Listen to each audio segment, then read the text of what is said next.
A very good evening to you all. My name is Marissa Marinda and you are watching Newsplus. Let's get straight into tonight's headlines.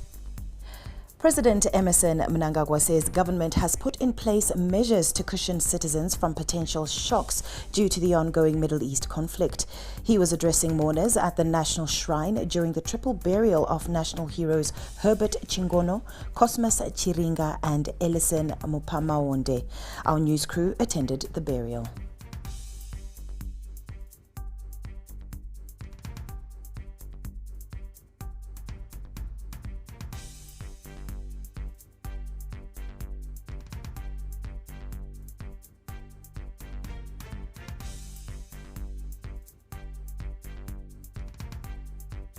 Njelele area has been sentenced to 60 years in prison.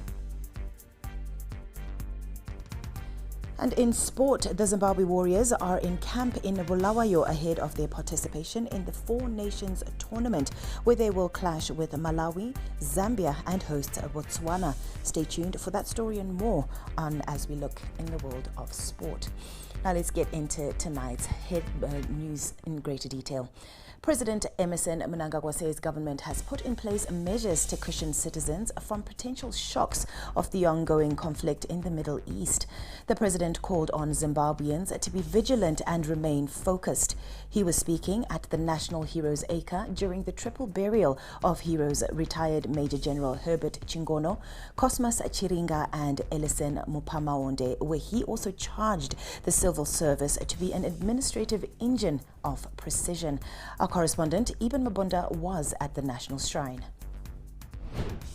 Now, President Emmerson Mnangagwa presided over the triple burial of the late national heroes, Comrade Cosmas Chiringa, Comrade Ellison Mupamaonde, and retired Major General Herbert Chingono at the National Shrine, where he called upon citizens to take a leaf from the lives of these three departed and serve their country with commitment, dignity, discipline, and a great degree of transparency.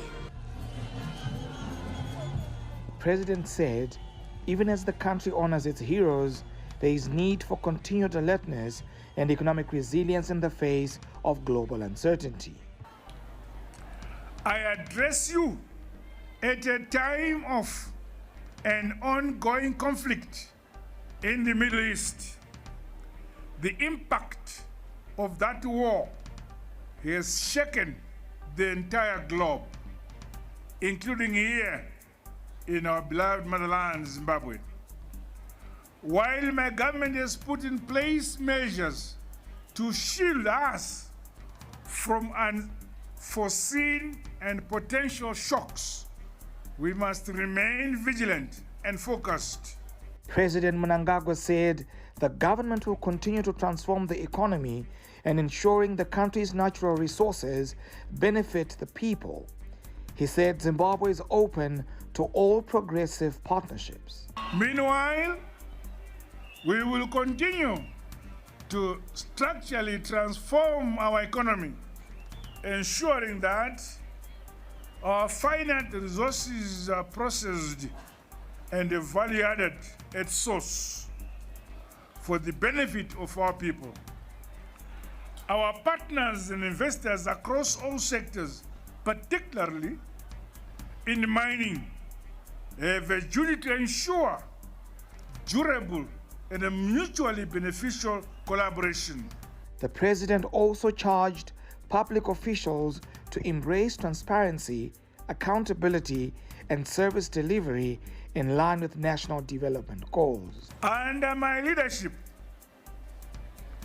a title is not a trophy. It is a mandate to serve wholeheartedly with humility and fairness. Discipline, loyalty, patriotism, and collective leadership is the bedrock of our developmental state.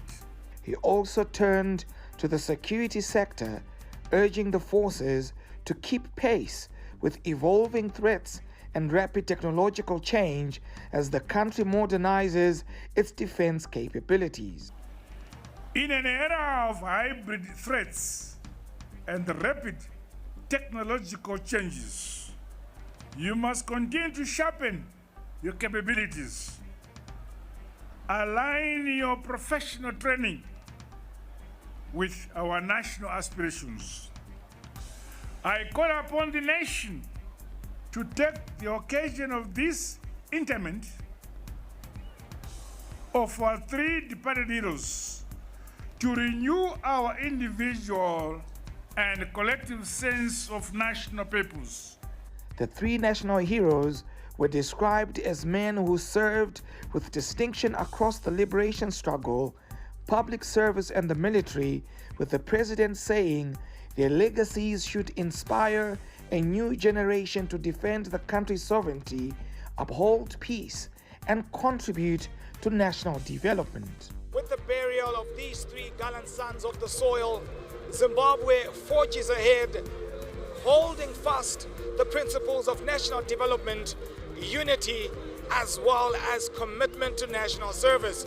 Reporting for ZTN Prime, I'm Ibn Mabunda, the National Heroes Eka, Zimbabwe's capital, Harare. Finance Minister Professor Mthuli Ncube says civil servants are set to get a salary review beginning on the 1st of April. Minister Ncube said the review is part of broader efforts to improve the welfare of civil servants and stabilize incomes. The move comes as government responds to growing concerns over the rising cost of living and economic pressures affecting public sector workers. And we are in the process of reviewing salaries.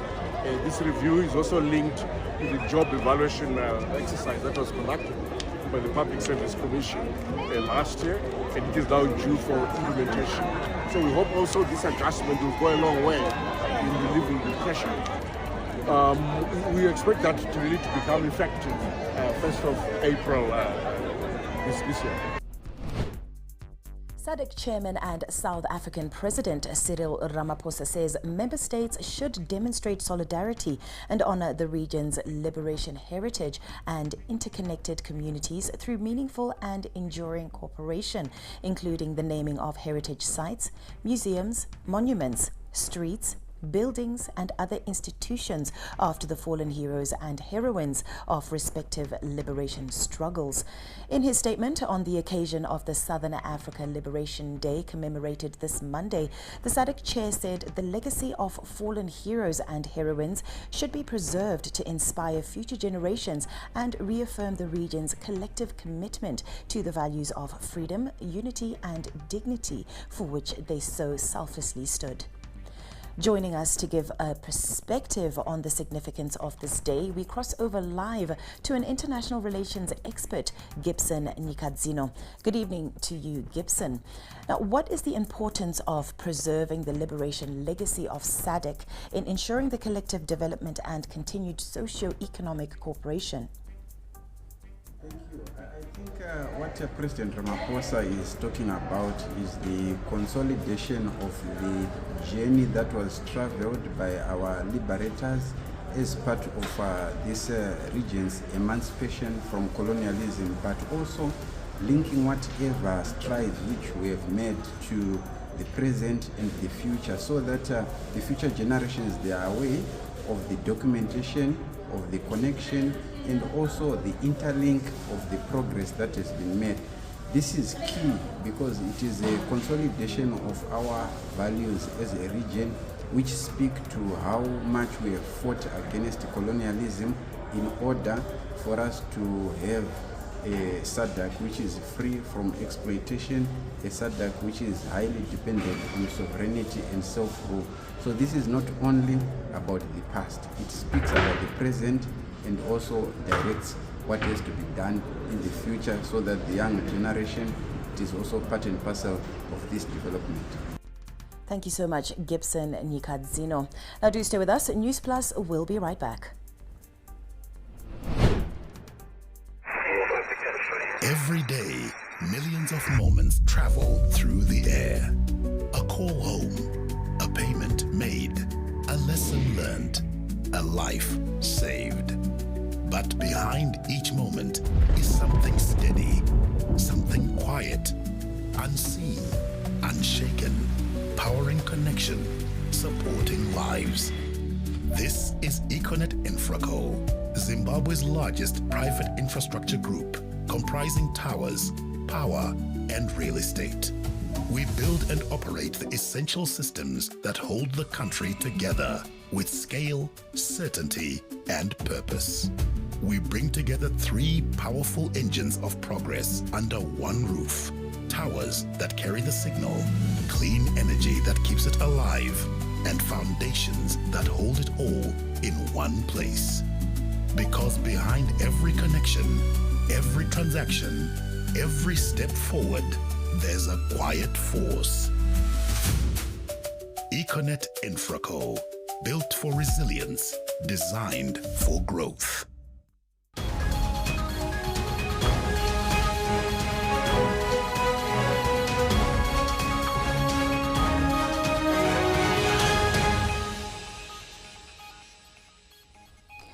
A Gokwe magistrate has convicted a man who raped a 9-year-old girl to 60 years imprisonment.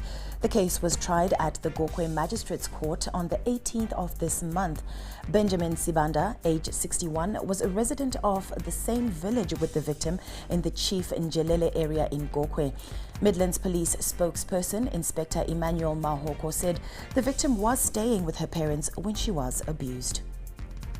We move on, where government says Junakawo technology is delivering tangible and transformative results in Zimbabwe's agricultural sector, driving production growth and advancing the National Development Strategy too.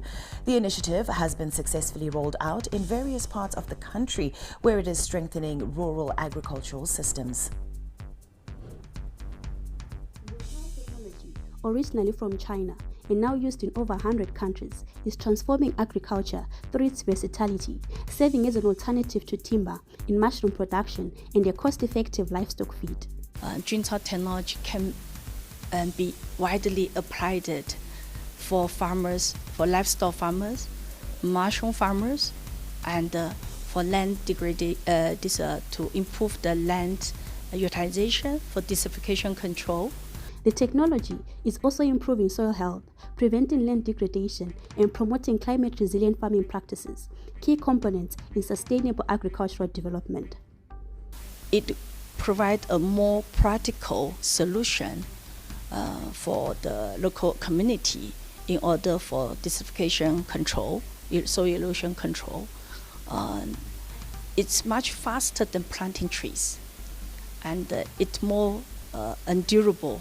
Authorities say the technology is already boosting production and livelihoods in rural areas, with expectations that it will strengthen food security. Junakawo technology has got a potential for integration into our village business units and contributing to income for our populations and also nutrition. The adoption of Junakawo technology marks a major step towards a more resilient and productive agricultural sector. For ZTM Prime, I am Mashudu Mambo in Harare. Women's University in Africa recently launched a special exhibition honoring its founders, celebrating their role in advancing gender equality through education. The exhibition, titled Founders in Focus, Stories of Vision and Resilience, was unveiled by the university's Board of Trustees this March to coincide with the Women's Month. Authorities said the exhibition also reaffirms the university's commitment to ensuring women's voices continue to thrive across all sectors. Their unwavering commitment to empowering women through education has set an extraordinary precedent to all of us in the field of higher education. Dr. Fei Chung's daughter, Chipo, applauded the institution for upholding the legacy of its founding members. Dr. Chung is one of the founders of the Women's University in Africa. For celebrating their legacy and their stories, we are grateful and we are so happy to be part of an integral part of the WUA family. Public Service, Labour and Social Welfare Minister Edgar Moyo today received a consignment of 5,000 metric tons of rice from the government of China to the government of Zimbabwe. Speaking at the handover ceremony of the consignment at the Grain Marketing Board Aspendale Depot in Harare, Minister Moyo said the donation is both timely and impactful and will significantly augment government efforts aimed at alleviating food security. As we all are aware, Zimbabwe and the broader Southern African region have in recent years been adversely affected by recurrent climatic shocks, most notably the El Nino-induced drought. These challenges have exerted considerable pressure on food systems, livelihoods, and the overall well-being of our citizens, particularly the most vulnerable segments of our society. In this context, the donation of 5,000 metric tons of rice is both timely and impactful. It will significantly augment government efforts aimed at alleviating food insecurity and mitigating the effects of these climatic adversities. Historically, such support has played a pivotal role. Chinese Ambassador Zhou Ding said Zimbabwe and China will continue working together for social and economic development.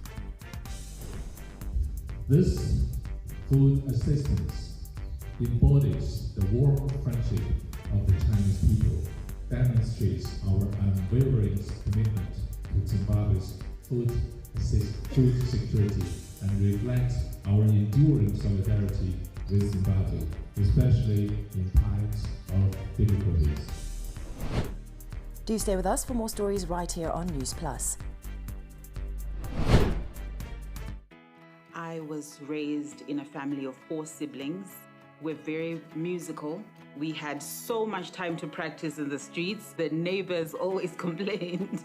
And I remember standing outside my grandmother's house. I would have a talk show with Bricks as my guests. So I think my career choice was a very natural one.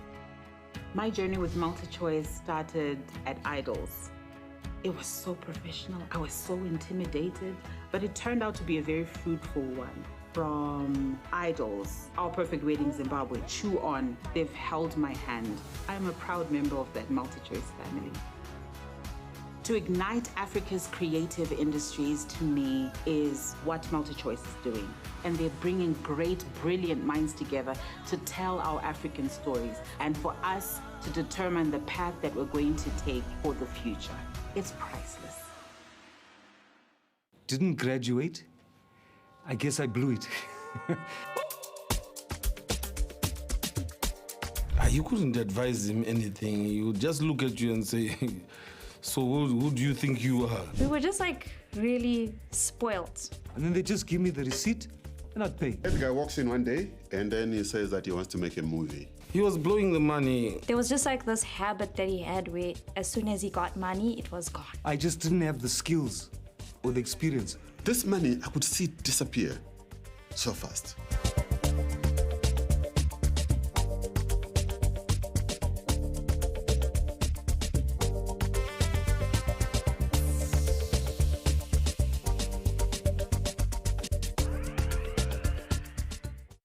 The Phoenix Podcast has always brought you the best of the best.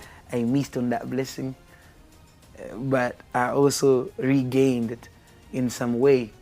In seasons 1 and 2, we introduced you to the industry's brightest stars, the ones at the top of their game, the creme de la creme.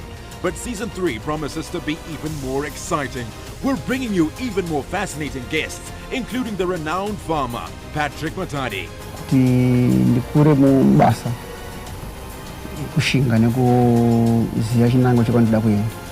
And to top it all off, our very own host, Ken Sharp, will be stepping out of the interviewer's chair and into the hot seat as he gets interviewed by a surprise guest host. From the boss, we've been beaten, but we're not beaten yet. We can still rise. Konapo Ipapo by ZTN Prime, DSTV channel 294, the place to be. Didn't graduate? I guess I blew it. You couldn't advise him anything. He would just look at you and say, so who do you think you are? We were just like really spoiled. And then they just give me the receipt and I'd pay. The guy walks in one day and then he says that he wants to make a movie. He was blowing the money. There was just like this habit that he had where as soon as he got money, it was gone. I just didn't have the skills or the experience. This money, I could see it disappear so fast.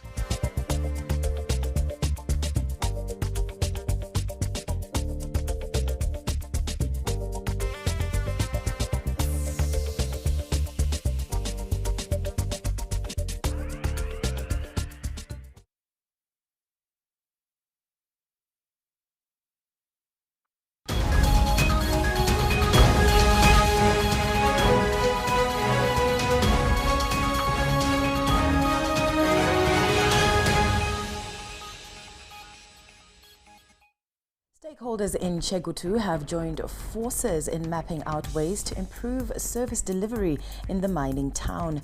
Chegutu West legislator Shaki Timburwa is working with the city fathers to enhance coordination between the municipality and the parliament, mobilizing resources between private sector and the government.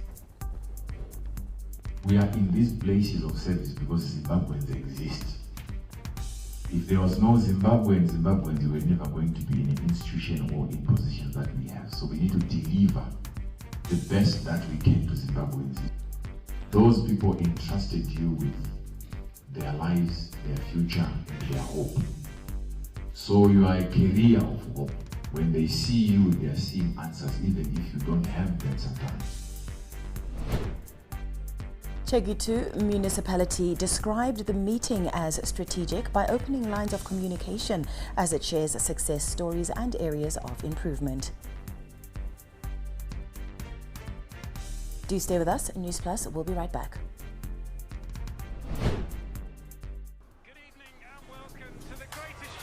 This is a people's game. They will be bubbling about this one for weeks and months to come.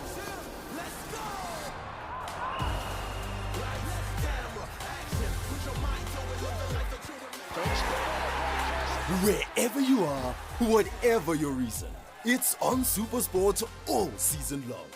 Reconnect and stay connected to DSTV Compact and get the best football on us.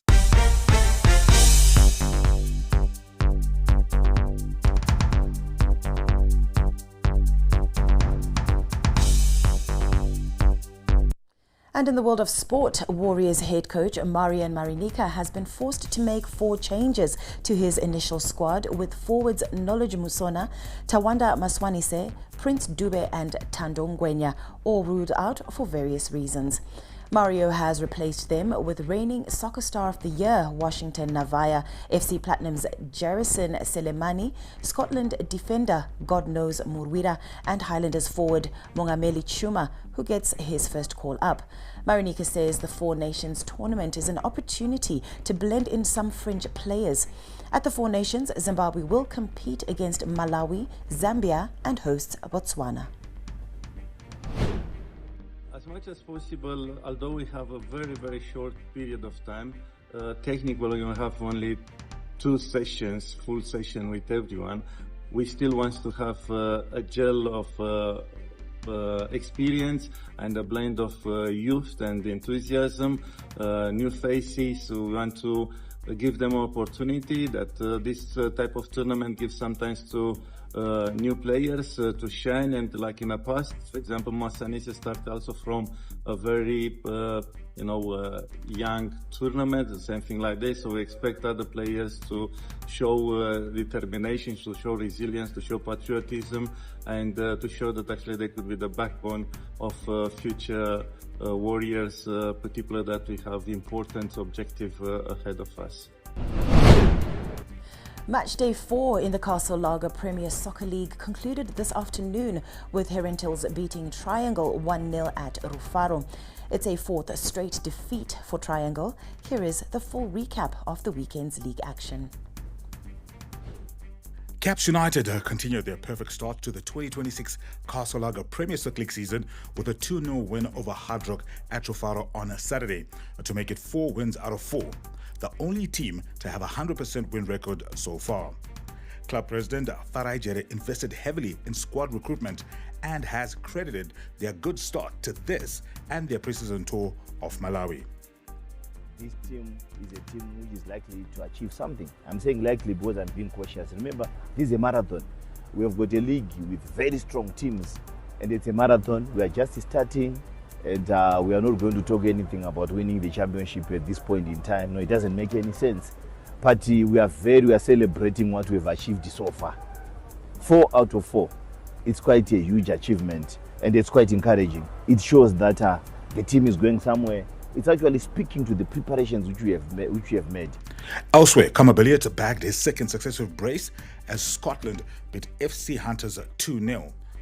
Billiot leads the scoring charts with 4 goals in 2 matches, and Scotland coach Nome Mapeza credited his star player's current form to his professionalism. If you look at Kama, if you look at knowledge, they never missed 1 day of preseason. Never missed 1 day of preseason. Kama was there day and night. And you can't just take anything up from Kama. The Zifa Southern Division 1 League received a timely boost with the arrival of Pacific Breeze as the new title sponsors. For a competition built on passion and resilience, this support brings fresh hope to clubs, players and fans. More in the following report.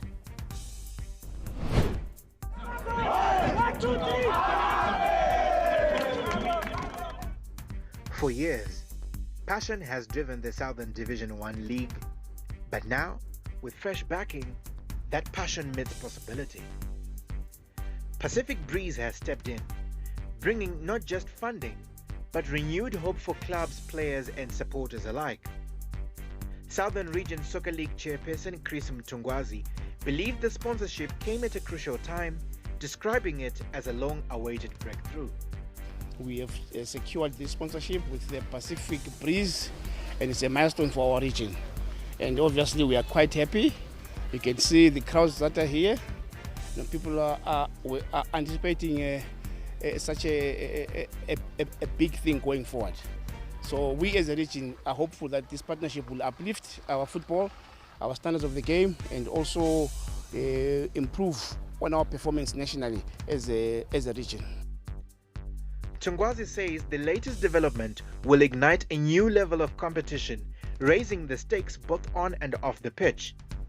This sponsorship has brought in a lot for the teams. It has brought in soccer kits, it has brought in monthly prizes for excelling individual players and coaches, and there's prize money at the end of the year, where the champions will be crowned. They'll get a trophy, they'll get medals and prize money for the individual players who excel during the course of the year. So this in itself is a motivation to the players to excel.